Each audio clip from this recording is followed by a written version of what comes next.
一，左手上来，找你的右腋窝，手右脚从右虚部点地，在右前方脚尖点地，重心落在左腿。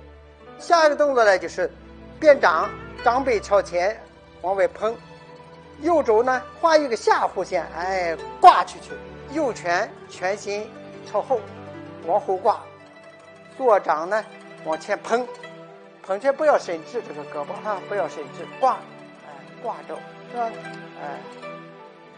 摆脚上部右脚尖点地，然后挂肘，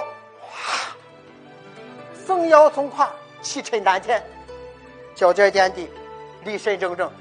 分解动作1、2，好，这是他的动作要领。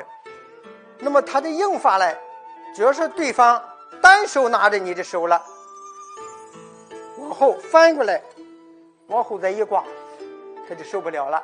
如果是这个手拿着我了，往下看走，看见了吧？这个关节给他有一个劲儿，一挂往后一挂，他就受不了了。如果用力的哗就肩往兜就折了。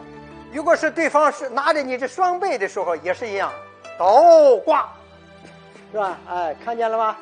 这个关节就受不了，这叫挂肘挂。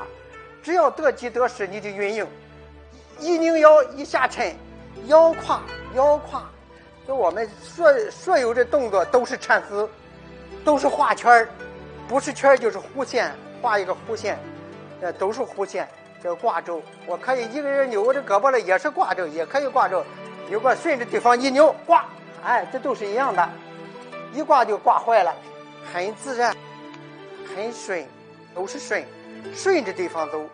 只要对方扭你的胳膊，你就顺着他一走一挂，这个自然而然的就形成了把它制住了。如果速度一加快，哇就上去了。这就是挂肘的动作要领及应用方法。